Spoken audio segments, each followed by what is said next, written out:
Jangan pusing, jangan bingung, jangan galau, jangan larut dalam kesedihan.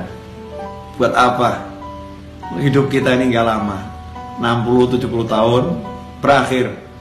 Capek kita mikirin dunia, ujung-ujungnya juga mati.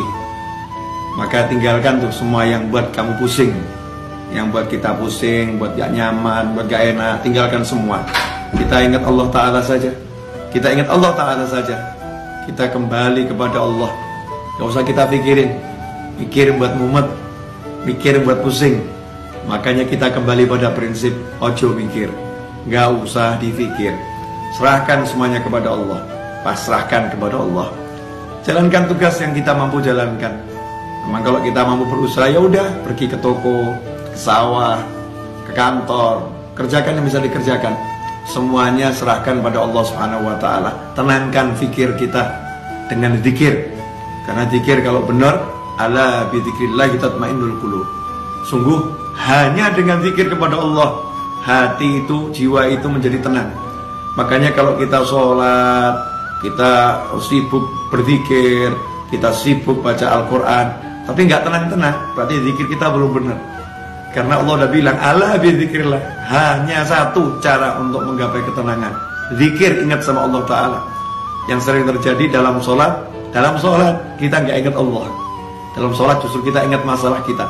Dalam tahlil, dalam tasbih, dalam istighfar, dalam sholawat, dalam berzikir kepada Allah Ta'ala, justru yang kita ingat masalah kita, bukan Allahnya. Tinggalkan tuh semua masalah, fokus pada Allah, pada Allahnya, zikirnya. Yang kita zikiri Allahnya, kita ingat Allahnya. Kita katakan kepada Allah, ya Rabb, tolong saya, ya Allah, bantu saya.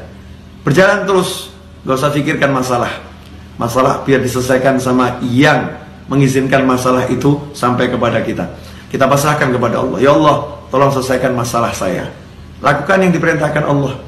Kalau kita bertakwa, Allah udah jamin, wa may yattaqillaha yaj'al lahu makhrajan wa yarzuqhu min haitsu la yahtasib.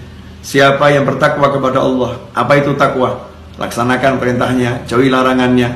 Dan kita introspeksi diri, sejauh mana kita meninggalkan larangan Allah, dan bagaimana hati kita, tubuh kita terhadap apa yang diperintahkan Allah Subhanahu wa Ta'ala. Perbaiki itu. Seiring dengan perbaikan itu, maka lihat hasilnya. Yaj'al lahu makhraja.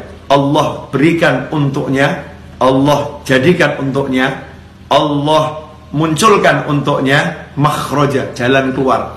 Allah yang munculkan, Allah yang berikan, Allah yang buat untuk dia jalan keluar. Kalau udah Allah yang buat, Allah yang berikan, Allah yang munculkan, ya pasti benar-benar bisa keluar. Solusi yang tidak mungkin bisa dihalangi oleh siapapun. Yaj'al lahu makhraja, dan indahnya Allah tutup dengan kalimat wa yarzuqhu min haitsu la yahtasib. Dan Allah akan beri dia rezeki tanpa bisa dia pikir arahnya dari mana. Dari mana kira-kira datangnya rezeki itu? Besarannya seberapa? Gak bisa dipikir. Tiba-tiba Allah berikan min haitsu la yahtasib, tanpa bisa ia perhitungkan besarnya, jumlahnya, caranya, dari mananya. Allah yang langsung berikan. Makanya gak usah sibuk mikir, tapi yuk sibuk zikir. Mari kita sibuk zikir. Semoga barokah manfaat. Wassalamualaikum warahmatullahi wabarakatuh.